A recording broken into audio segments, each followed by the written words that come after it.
United game in an hour as well. So works. I quite understand. Well, what can I tell you? What would you?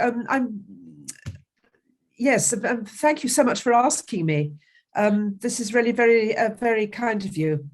Yeah, well, I first saw you talking to Ross, obviously from Britain's Hidden History, and I found Yes. some of the information that you guys were talking about really interesting. And obviously, unfortunately, I never got a chance to talk to Ross, Oh, which is, a great shame. I only got involved in this in about November, and he was in fact, big motivation, big inspiration for me to get out. mm, So it's such a shame. yes. But I thought you seemed like you knew quite a lot about Coelbren. And I'm trying to introduce my audience to kind of the hidden history of Britain as well, because Uh-huh. they're mostly Americans. They prefer kind of Tartaria and stuff like that. But Yes. I'm trying to bring a bit of the Britain's hidden history into that as well. So I thought you'd be the right person to start talking to. Oh, well, thank you. I suppose I've got a slightly more public face because I have a YouTube channel, small YouTube channel of my own. Congratulations on your numbers of subscribers, by the way. Thank you. That's very good going. I have to say straight away, although I did a video on Coelbren and I also talked to Ross about it, I am not the expert. The experts are a father and son duo who are John and Adam Griffith, and they are very active on the Britain's Hidden History Facebook page. John and Adam have translated the inscription on the Frank's casket, for example, and they've translated stones and all sorts of things. I hope, of course, it's not for me to say, but I really hope that they're going to put their findings in a book because that would be splendid, and it would be a tremendous boost to our knowledge base. I have. Can I explain a little bit about how I work? Yeah, sure. Perhaps you might or might not know that I've coined a term for what I do, which is a sort of it's armchair archaeology. Right. Only I dig back into history using etymology and the connections of words. And it's led me into some very strange and wonderful avenues, opening up history and all sorts of things. As far as Coelbren is concerned, the best people for you to read, and I expect you know exactly who I mean by Alan Wilson and Baron Blackett.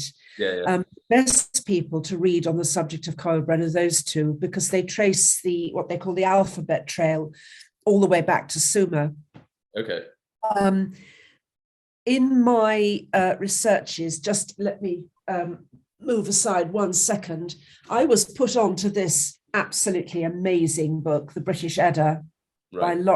translated by Lawrence Waddell, who was a British Army officer from about 100 years ago. And that was a time when people were a lot freer to think what they want to think and to follow their noses and to be educated in all sorts of ways that don't occur to the modern educational establishment. This is actually, this appears as, what it's called the Prose Edda, I think, and it's said to be by somebody called Snorri Sturluson, who I think was an Icelander. But Waddell has found that it's very much older than that, and it's another British epic. And in this, the hero in this, who is the prototype of our St. George, England's St. George, he says that Waddell says that George came originally from the Danube Valley about 5,000-6,000 years ago. And this was the area where you might or might not have heard of something called the Vincher script. No. Which is, there are so many alphabets and languages that linguists haven't cracked yet. If only they'd use the right key, which is Coelbren, which is what John Griffiths and Adam Griffiths do, and also Wilson and Blackett did. I think they'd find their job a whole lot easier. But I found a tiny little inscription just on Wikipedia. And it was a drawing, not an actual photograph of the artifact. It was a bowl, and on it was an inscription. And I thought, here, look, that looks like Coelbren. So I set to work and I translated it. It's only one word, but if I can translate with no expertise in Coelbren, if I can translate a word from 3,000 or 5,000 years ago, using this Coelbren, then the possibilities really are limitless for its application. Wilson and Blackett translated Etruscan inscriptions using this alphabet. So you see, it's out there for anybody who wants to become an expert in it to go and see what they can do with it. Right. Yeah, because officially it'll say that it's a fake language, right? Yes, but they write everything off as a forgery that they don't understand or haven't done the work on, or in other ways wish to suppress. And I'm afraid the suppression is a real thing. It's a reality, as Wilson and Blackett found. Let's hope that one day, very soon, all this suppression stops, because it's very boring not being able to have, these days, at the moment, we have to choose who we talk to, because as Ross found, and I found to a much smaller extent, if you put yourself out there as an alternative historian or whatever, you find that the YouTubes and the Googles and all the rest of it are less than helpful. I'll give you an example.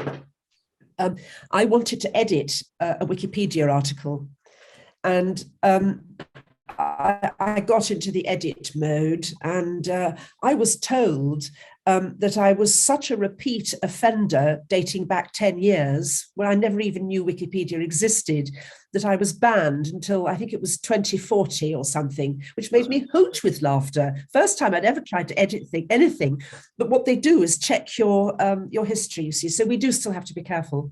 Wow, you wouldn't think it'd be that focused on people that, aren't exactly in the public eye. I mean, we appear on YouTube videos, but it's not like we're, I know.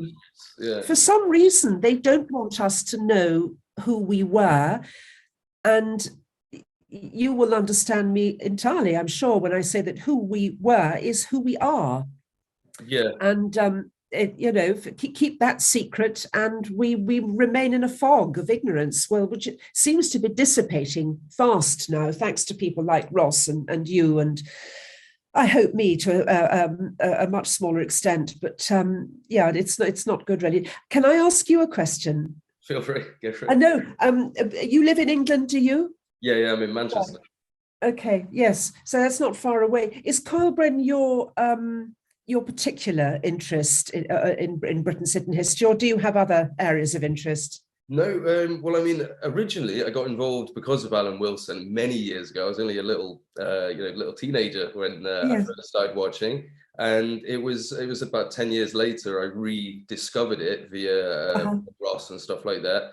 And my original draw to was actually all the aspects of like Jesus and stuff that seemed to be in England, and then the Ark at Bull, and that, because I'm a real nerd. I love that. I want to go and knock. Me too. Yeah.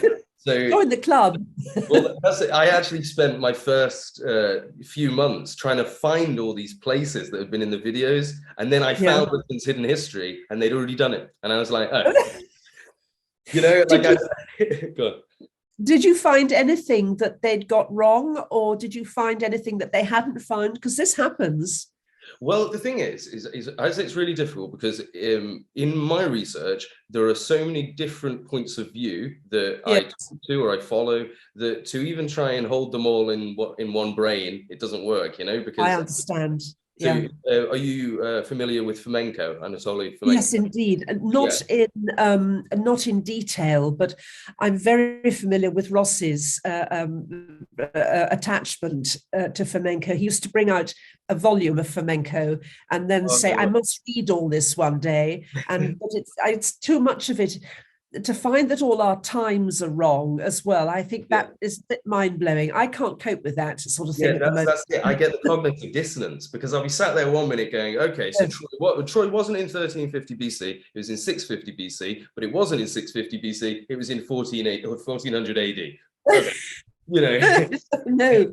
You try and get that in your head, and it just hurts. It does hurt. Yes, that's when I go and pick up my knitting. Yeah. or I actually go and do some housework or something, because one needs grounding. It's very, very mind-boggling. At the moment, I shouldn't be doing this but this is a future project of mine. Using this, which is called Cambria Triumphans, and it was published in 1661 for Charles II's restoration. And it's a history of Britain. The chronologies are very strange, and I'm having a ball trying to fit everything in with what I've learned. You might be aware that I'm just about to bring out, I suppose you'd have to term it a history book, called The Great Migrations to Britain. Well, this is you might be aware of that. Oh well, I push it. I plug.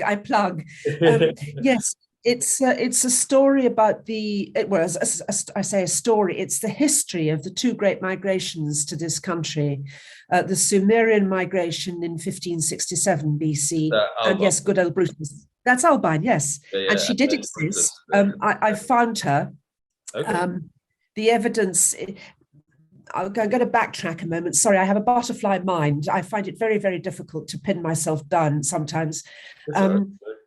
At this level of history, we cannot produce the sort of hard and fast evidence that the academics seem to expect of us. We have to slacken our definition of proof a little. By that, I don't mean we become all woolly-minded, but we have to open up our minds to other sorts of proof and evidence. And it is all there in the books if you know how to look and what to look for, which I suppose I do by now, at least I hope I do. But the sort of evidential process that the academics would like us to follow gets less and less possible the further you go back in time. Which and also the British have this habit of concealing historical facts beneath a layer of not mystery exactly, but storytelling, so that it sounds like a fairy story. And a lot of our history has come to us as fairy stories or as nursery rhymes. And they've found that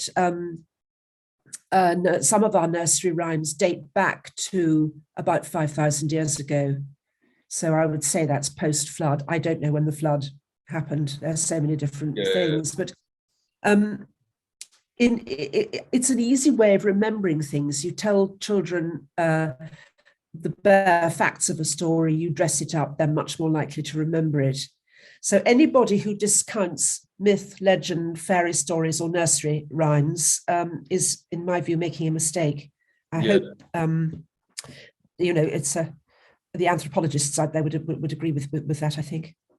Yeah. So interestingly, one of the things that brought up was I noticed in a lot of the old history, like King Arthur, for example. So King Arthur, the second one, is supposed to be in the 6th century AD. But all these kind of depictions of them we get, they're all medieval, in appearance. He has the knights and things like that.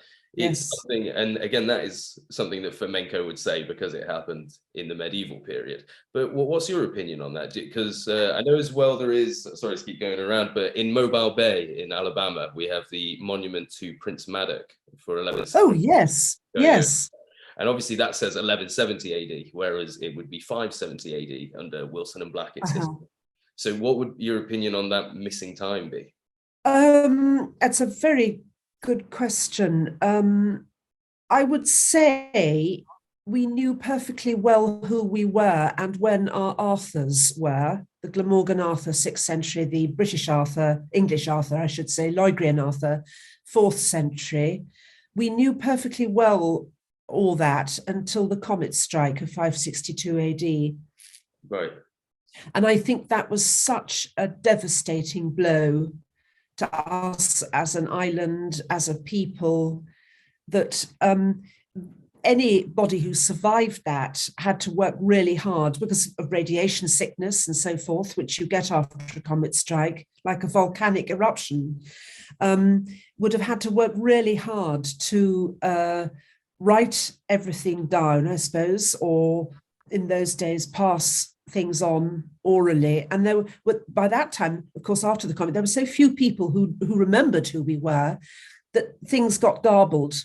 And also there's the, as far as I can see, there is the, right up until the 1960s, even if you were reenacting an historical epic, the people were dressed in your own clothes. In fact, we still see this now with Shakespeare, for example. The Shakespeare play will be put on in modern dress. Well, Instead of the dress that they would have worn, if one could find that out. If you think of some of the Victorian paintings of medieval scenes, they look like Victorian ladies with their cinched-in waists, but they're just wearing a few medieval, headdresses and whatnot. But the faces are Victorian, the hairdos are Victorian. And I think by the Middle Ages, which was an astonishing period, really, because we have to remember the Renaissance and this explosion of cathedral building all over the place. So something was going on behind the scenes, a revival of humanity, almost an evolutionary step, I think. And people began to write down these epics of ours, like Perceforest and Gawain and the Green Knight. Whether folk memory comes into this or not, I don't know, because scientists think they understand the human brain. I don't think they really understand it very well. There are all sorts of aspects to our memory, and there are things we can tap into that the scientists don't even recognize. But there is that, this is where I fall out with Fomenko, because he would take the medieval dress of King Arthur as evidence, and it isn't evidence, because you have to accept that the people who wanted to relive these epics in paintings or literature or whatever, a renewed telling of stories, apply their own criteria to the story they're telling. I hope that makes sense. Yeah, definitely. I mean, I suppose in a way, it's kind of like when you have a movie adapted from a book, they make their own changes to yes. the audience. So to suit their own audience. That's a very good point. I was thinking actually also of the film, is it The Battle of Britain, which was obviously set in the 40s, but it was made in the 60s. Now, Susanna York's in that, fine actress, but she's got a bouffant hairdo, she's got pale lipstick on, she's in 40s uniform. So there is that part of us, I think, as a race that desires to put our own stamp. It's understandable because it's our own story, but it's a bit clumsy, but also it helps to date things, I think. Well, that's yes. That's a way that stories kind of get moved around, isn't it? Because if you migrate, you take your stories with you. So, if I live here in Manchester and I've got the day Manchester flooded, then I moved to a new country with my people and we found New Manchester and we talk about that Manchester was flooded. Well, over time, it starts to become this New Manchester flooded. Yes, absolutely. Yes. And part of the difficulty with our antique history is the application of the wrong roadmap. I'll try and explain what I mean. Take Christchurch in New Zealand. Now, if you'd never heard of Christchurch in Dorset, the original Christchurch, and I'm sure there are plenty of people who haven't, but somehow you come by a map of the original Christchurch in Dorset, and you try and go and find your way round Christchurch in New Zealand, you won't be able to. I think to our histories as well, people are not looking in the right place. And to do them justice, sometimes it's jolly difficult. As we said earlier, it's I actually have to stop sometimes and push it all away. It's boggling, really is boggling stuff. But somebody's got to do it. So one thing I wanted to ask you about is the Troy that was in Britain. Oh, yes. Very interesting. So feel free to just tell us about that. Oh gosh, how long have you got? I was years ago. I was sent a few pages of a book by a Dutchman called Iman Wilkins, and it was of a book called Where Troy Once Stood. Have you come across it? No, I've got it actually. Let me show you. I'm in a dining room. I haven't got my office ready at the moment, so everything is Higgledy-piggledy. It's called Where Troy Once Stood. And this Dutchman, Iman Wilkins, as a boy, was made to read the Iliad, as most people were in the 40s and 50s and earlier. And he thought to himself, being in the Netherlands, he was quite well acquainted with Northern European weather. And he said to himself, this doesn't make sense. None of the topographical and climatic descriptions given by Homer in the Iliad match the Aegean at all. What is going on here? So he set to work, and it took him a lifetime, but he wrote this wonderful book, Where Troy Once Stood, and he places Troy on the Gog-Magog hills in Cambridgeshire. And by gum, it fits. I read this book. Well, sorry to interrupt. The Gog-Magog thing has really just ticked, because at the moment with Tartaria, that is a place that was part of Tartaria, was Gog and Magog. It stands, so there was Ung and Mongol, so that was the translation of Gog and Magog. And obviously, and if you go to Gog-Magog, it's apparently the last giant killed by Brutus in Britain, because obviously in Welsh folklore, giants ruled Britain before. Yes. It's a very interesting tie that you'd say that there. So wow. Yeah. I'm so interested in Tartaria, actually. So I shall have to go and examine that more closely. Thank you for putting me onto that. Yeah, the research that I've been going towards is kind of insisting to me that the Bible stories have happened in Europe, possibly Europe, Russia, somewhere around here. Okay, have you read W. Cummins Beaumont? You and he would get on. He really thinks it all happened in this country, and it was taken out to the Middle East for political reasons. There's some evidence that Constantine, when he was wrenching the early Christian faith into a political tool at the beginnings of the Roman Catholic Church and the Roman Empire, he actually lifted all the names wholesale from Britain and plumped them down in the Holy Land. Right. And after a bit, what happened? We forgot. It's like Christchurch all over again. We forgot that the original one was here. So that's something that is also pretty mind-boggling, but I'm open to that, but I haven't done much research into it. Someone else that I've been interviewing called David Ewing Jr., he believes that it's all kind of like been forged to hide Islamic roots in Britain. And the thing is looking into that, he's right, because there are coins, gold coins from the 8th century or 9th century, and they belong to King Offa, the Mercian king, and they say on them Allah is the only God in Arabic. Really? Yeah, and if you look up British coins with Arabic inscriptions, you'll find there's a lot more all over Britain. Gracious! Yeah. Oh, I am learning a lot. Oh, how interesting! Yes. Yeah, so what if these were the Holy Lands and we've come and conquered them in the Crusades in the name of Christianity, and we've just wiped all the Muslim stuff away, got rid of all the Qurans, and gone, this has always been Christian. Well, that's what we tried to do. Well, it was Christian to begin with. I don't know that. Gosh, you've given me two things to think about. The basis of the fundamental proof of whether Wilkins was right or not seems to be the presence of hot and cold springs.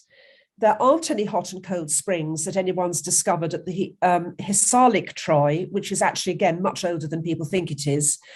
But I have discovered that there are hot and cold springs on the Gog-Magog hills in Cambridgeshire. Wow. So, and there are all sorts of other reasons why Wilkins is right about that. And I've been looking into this now for, 15 years or so. So yes, it would seem to me to be, it fits in the first Trojan War, as I've started to call it, the second Trojan War being the 651. The first Trojan War happened, as far as I can see, between about 1150 and 1140 BC, because it fits in very nicely with the true founding date of London, which seems to be about 1130. And again, one cannot present the sort of evidence that I, as a nerd, would like to present. At this level, at this distance of time, we really have to accept the likelihood of something is just as important as hard evidence. There is hard evidence, but it's It's all under London, basically. And as MJ Harper said, we people are living there. We can't just go and dig it up. Well, that's the thing, you know. I just saw yesterday that my mum sent me an article about, you know, 20,000 strong tunnels underneath Turkey, and I thought these are under our cities. We've buried on them, because I don't know if you've ever been to Manchester. There's a place called Stockport, and I live just near. I know. It's got, I think it's got the biggest viaduct in Britain. It's at, you know, it was made in the, you know, the 1800s. It's a great place. But under there used to be a castle that was bigger than Pontefract. But if you look up Stockport, you'll get no history about it. You have to search this up. So, and I was thinking, well, if that castle was so big, someone important must have lived there, right?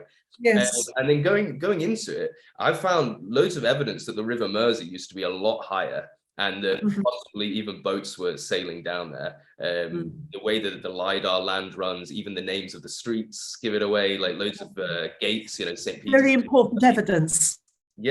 Street names are really important evidence, and they're overlooked. Well, People feel it's just the name of the street. Anybody said that. Well, like, that's one. So on one of the old riverbanks where I think the river used to be, you'll find a road called Bank Road, and you're like, oh, well, there you go. You know, they're putting it right there for you. And like I say, there's lots of gates. There's Chester Gate, St. Peter's Gate, and if you look on old maps, I think these used to be canals because there was reservoirs and stuff. So it seems like they had canal systems allowing the water to go into the castle and have reservoirs and stuff. But this thing, it's been completely, the history is gone. Even in the Wikipedia, you won't find, it used to have a giant castle that was bigger. They only go back to ground level. It's rather rude of me, but I call them surface dwellers or water boatmen. They just skate about on the top, and they never look down. I, as an archaeographer, have learnt to look down through the water levels, right fathoms down, to the deepest I can possibly go, and that's how I make the connections. It sounds very wishy-washy and airy-fairy, but one simple thing that people always miss in their streets is the sunken buildings. You know, you'll see, you know, you've got grids everywhere. People never ask about why there are windows in city centres, why you've got windows like that far off the floor. You know, people living in basements. It's also because, of course, the level of our ground has risen and risen and risen. If you think about it, the Roman remains are certainly 6 feet below ground level, and the British remains below the Roman ones, of course, are going to be anything up to 20, 30 feet below. And I suppose I am plugging my own channel, but I did two videos about a year ago. One was called the London Stone and the Fall of Troy, because basically London Stone is made of the same limestone that you find just above the Gog Magog Hills. And I think it was brought away from, I did a video on it, London Stone and the Fall of Troy. And I think it was Morgan, one of the great British chroniclers, this fellow. How many books? Oh, masses. I drown in books. I hate books. There's one. Well, you can't. I don't know if you can see my. That's just a small proportion of them. Yes, he says that the pedestal from the temple at Troy was brought away. And because it's the same limestone, I thought, well, London Stone, nobody knows where it comes from. They know what it's made of. It's too much of a coincidence that it should be made of the same limestone that you find a streak of just north of the Gog Magog Hills. And of course, the hills are chalk. So you can't build out of chalk. You need something to build your towers of Troy out of, don't you? Wow. So I think that London Stone was the pedestal from the temple at Troy, and it was brought away down to London, and it was plumped down where the Walbrook meets the Thames, so it's the eye of the fish, and that was the foundation stone of New London, Trinavant. Wow! About 1130 BC. I had no idea that there was Gog Magog Hills in. Yes. In Cambridgeshire, yes. Wow. If you've got a chance, look at my foundation, Fall of Troy, London Stone and the Fall of Troy, and also the Foundation of London. Okay. Those deal with it. They're not all that long, about 17, 20 minutes, I think. rather than go into it all again, because I can't remember half of it. It's very deep. It's deep thinking stuff. I found the book. It's this one. Okay. I'll have to try and see if I can find these online, because that's my main way of reading books at the moment, is downloading the PDFs. But oh yes, well, you might. I don't think it's out of copyright yet, because he only died a few years ago. No, if you're interested in the Jesus story in Britain and everything, this is the fellow you need. Well, that was actually what I was going to ask you next to talk about, was place names in Britain. Oh gosh. Oof. Did you see the video I did, the interview I did with Ross about biblical place names in Britain? Yeah. Right. Well, that was only a tiny proportion of them. I've got 4 or 5 pages of A4 with names, and they're not just in Wales either. They're all over Scotland, and there's several in England too. Wow. Yeah. So go through some if you want, some of the best ones. Oh heavens! They're all. I wouldn't know where to find them. They're all on the computer, and I don't know how to do that. I don't want to get rid of you. We could do that another time if you want. Yes, all right. We'll do that another time. Yeah. I'd be really glad to do this again. I've had a lot of fun. Okay, and I'd love that. Would be great fun. So yes, something happened. This is what really started me off.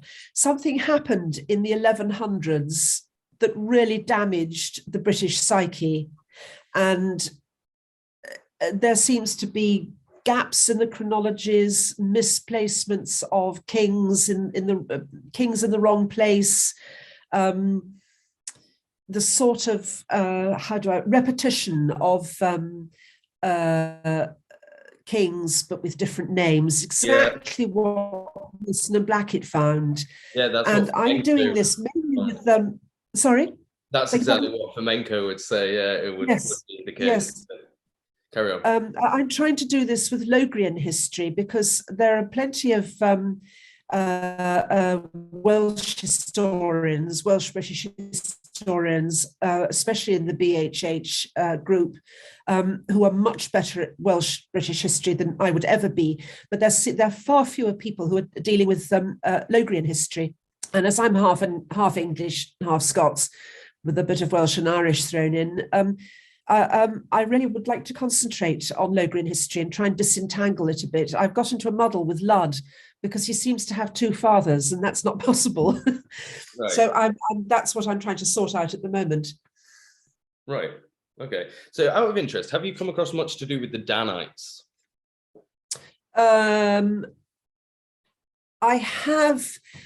I haven't done any specific research into them. I know they're said to be behind the name of Denmark, for example, and I know that they have the serpent as their. Dan is either in Welsh, British, it's either land in very old Welsh, or it means far as a sort of energy. Okay. So, and that's of course what the serpent symbolizes, but apart from that, no, I haven't been. You know what, I'll have to send you this map that I've got. You'll probably find it very interesting. It's in Latin, but it's of this Tartaria area. Yes, and it's got loads of bits about these places. So there's a place called Arzareth, where apparently the tribes of Israel, the members that were kicked out were sent there, and they became called the Goths. So apparently that's where the Goths come from, is the Arzareth, which is just north of a place called Tenduk, which apparently is a city where Christianity's reigned since 1290 AD, with a guy called Prester John of Africa. Oh my goodness! Yeah. Ooh.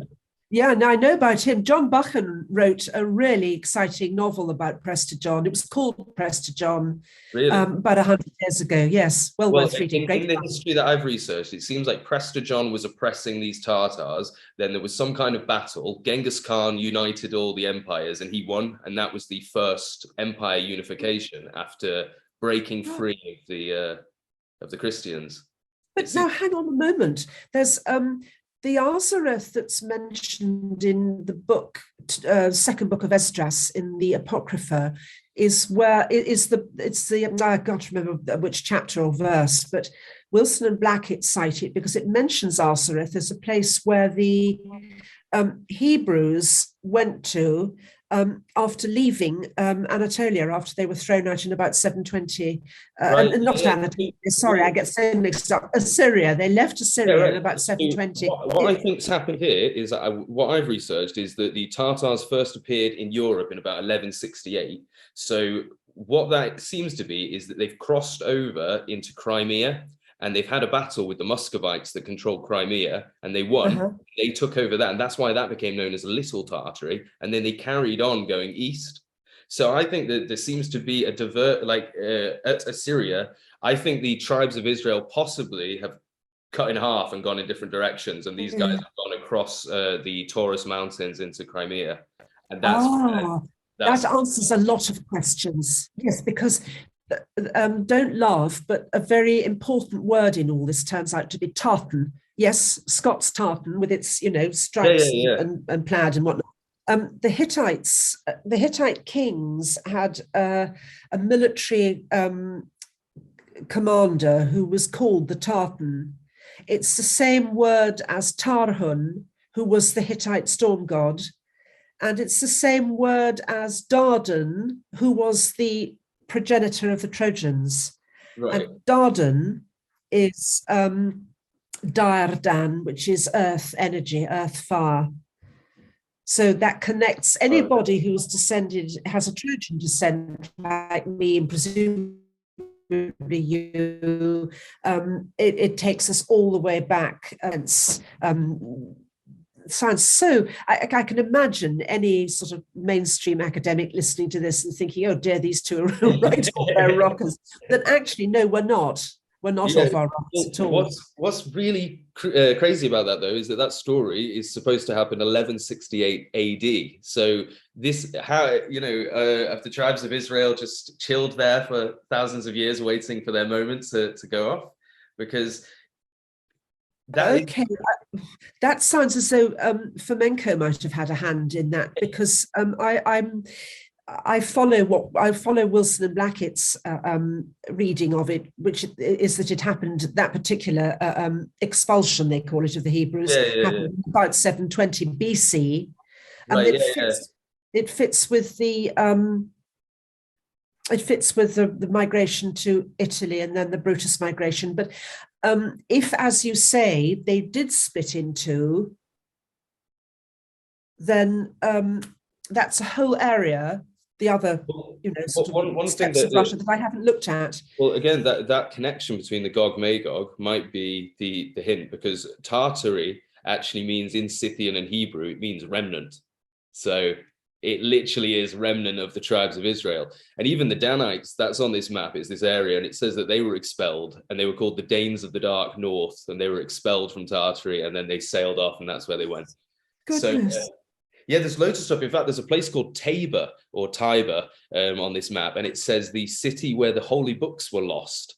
And and it talks about this king of Tabor making it all the way to King Francis in France, and apparently being killed by Charles V, being I think he was burnt at the stake for trying to convert Christian kings to Judaism. Oh my! So I've been concentrating so hard on the actual migrations to Britain. I have had to leave out all sorts of fascinating areas, such as Tartary. I have watched one or two of Robert Sepper's videos about it, which gives one a very good foundation. But I haven't gone that way because I simply haven't been able to, because it wasn't a migration to Britain, you see. So I've had to discipline myself. Well, I find very difficult. Interesting. I think there is a huge link between Britain and Tartary, because especially if these guys were the tribes of Israel, they might have had this kind of, when they meet up, like, oh, hey, it's you guys, cousins. Well, and to think, like, the Gog-Magog, right, the guy that Brutus apparently killed, I thought, what if it isn't that he's called Gog-Magog? What if he was a Gog-Magog, right? Yes. Because that's how names would get thrown about, wouldn't it? If you didn't know the name of the person you killed, he was just, the Englishman, he might be known as Englishman, Yes, exactly. So yes. So that is indeed how things arise. In fact, there is a Scots surname which bears out that very point. It's spelt Inglis and is pronounced Ingles, but it means English. Right. So Ingles, Mongols. Oh, wow. Ingles. Yeah, no, but Ingles like Mongols, because the they have Tenduk and the Mongols, so the Ingles.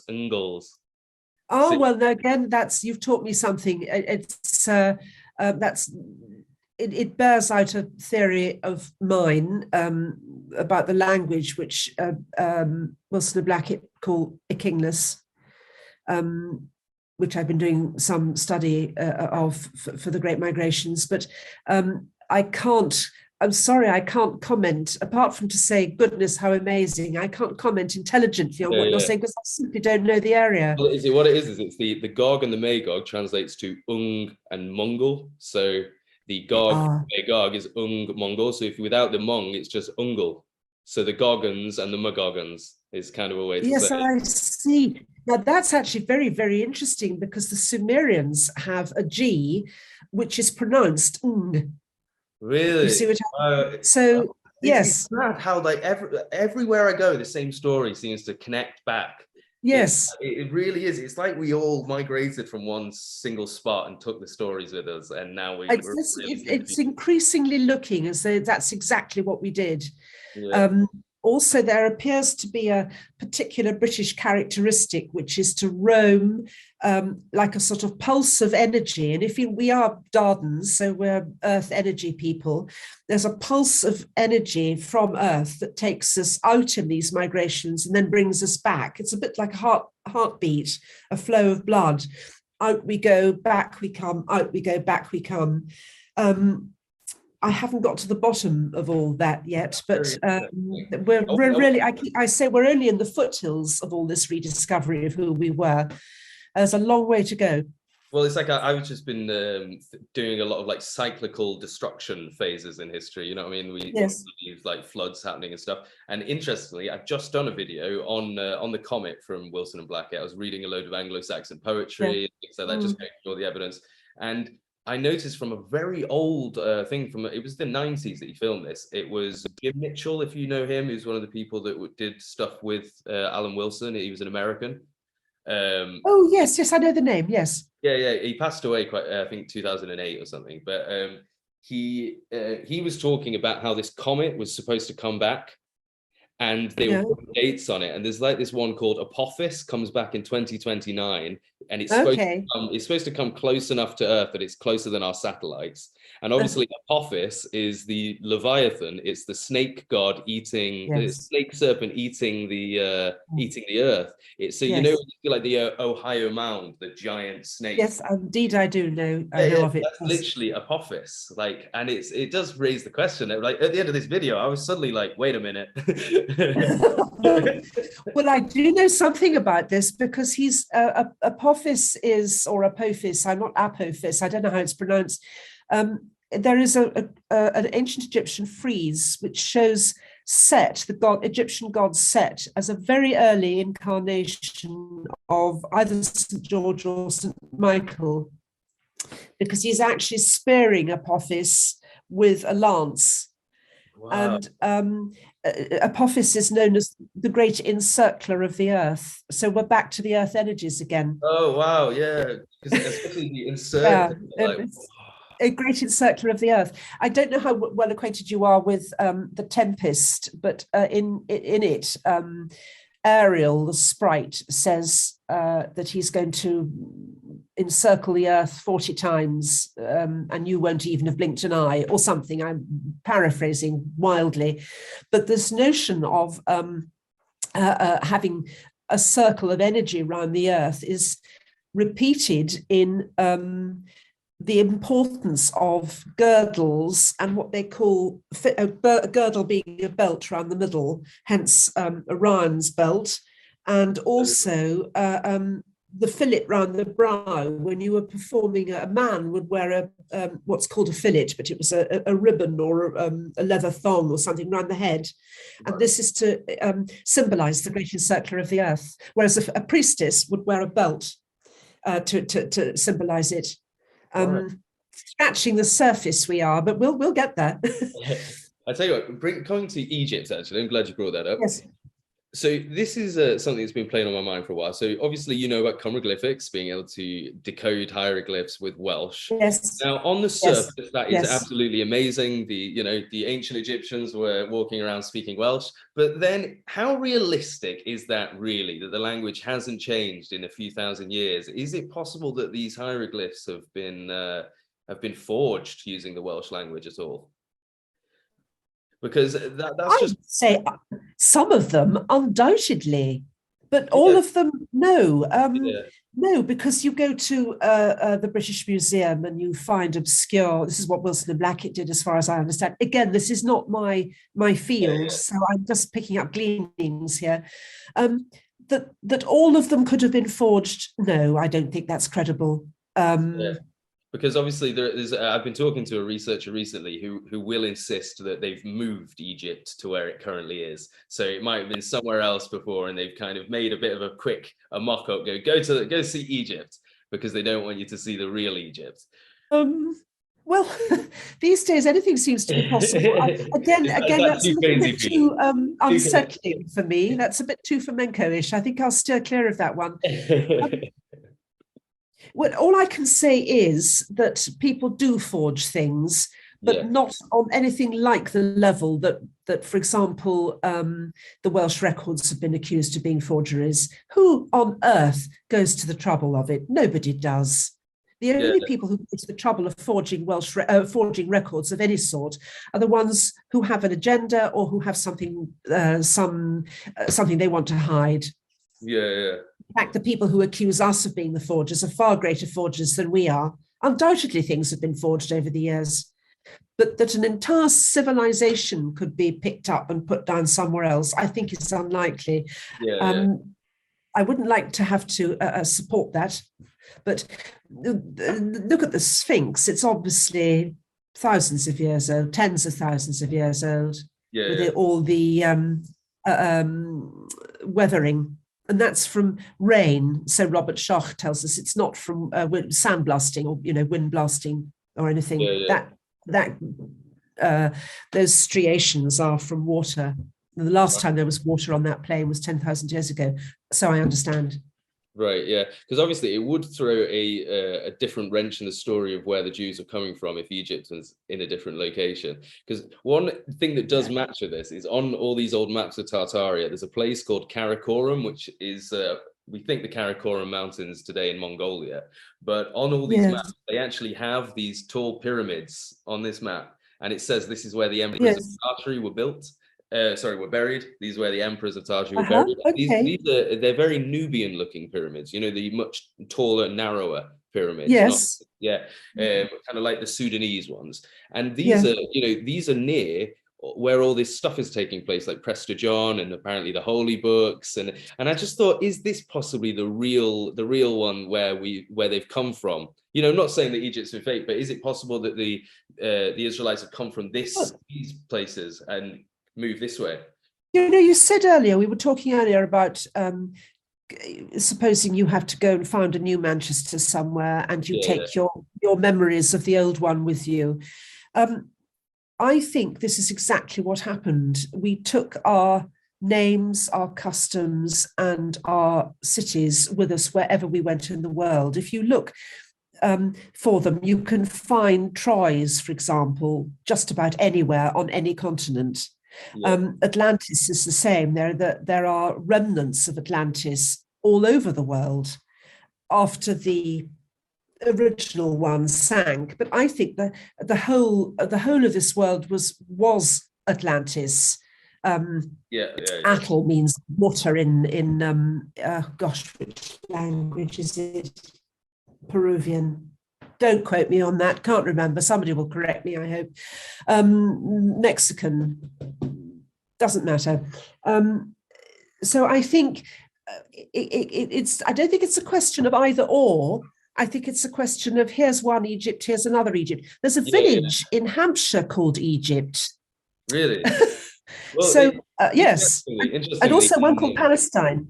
Well, in Stockport, they actually have a Valley of Kings. and there's a pyramid there that unfortunately it's a co-op bank pyramid, but they were originally they were going to build a full-on Pyramids of Giza copy in Stockport, and this place is literally called the Valley of Kings. And I was looking at it like, well, if the Bible stories did happen in Britain, I know where I'm going for Egypt. Gosh, yes.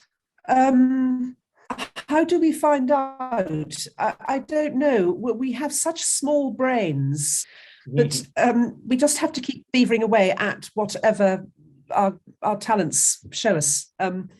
Oh, have I lost you again? No, I'm still there. I haven't got my spectacles on, so I didn't see what that said.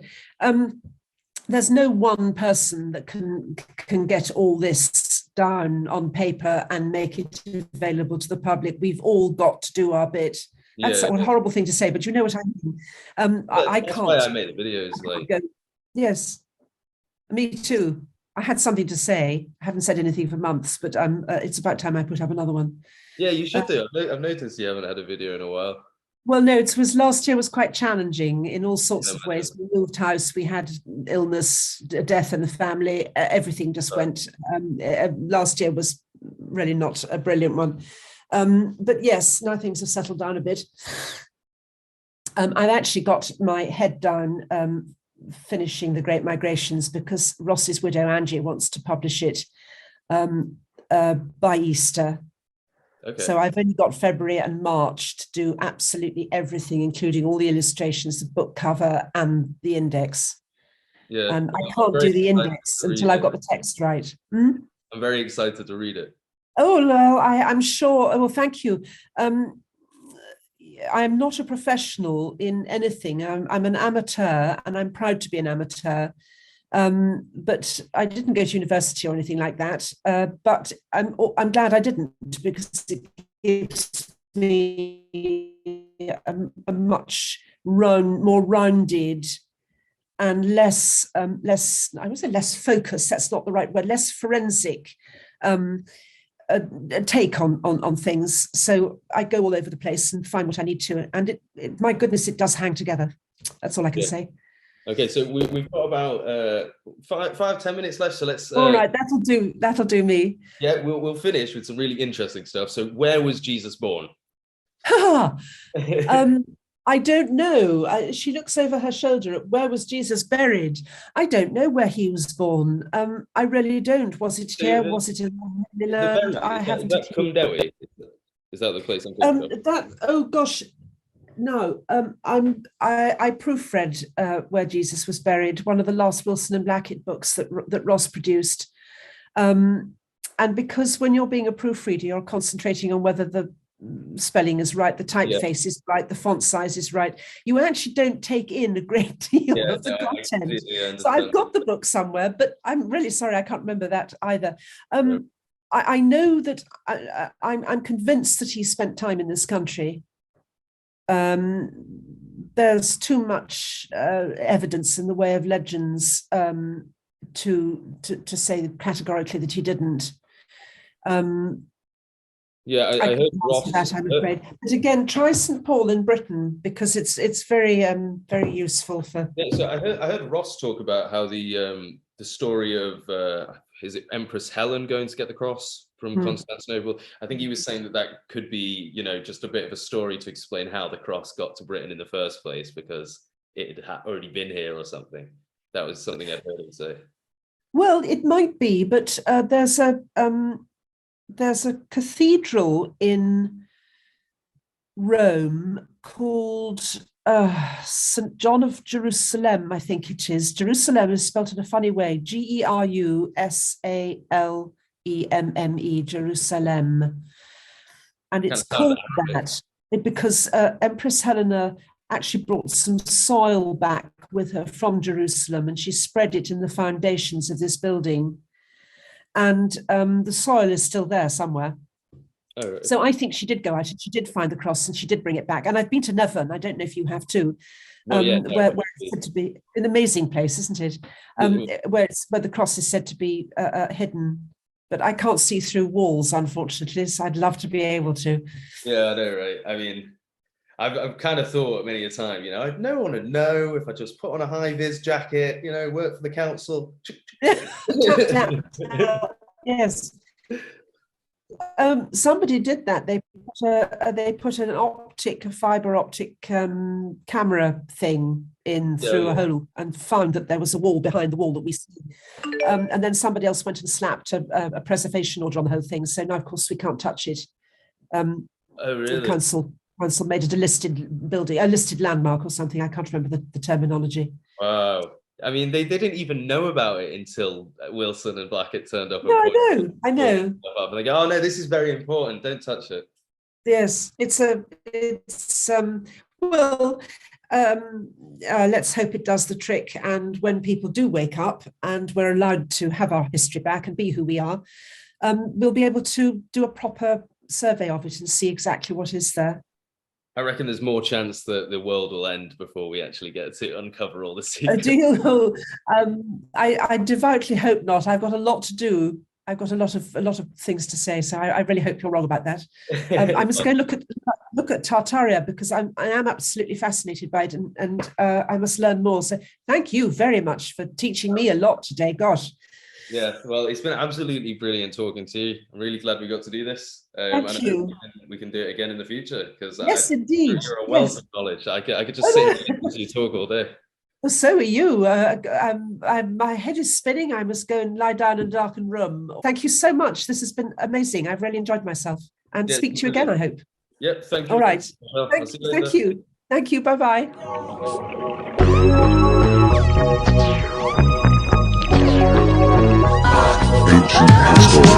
Ancient history.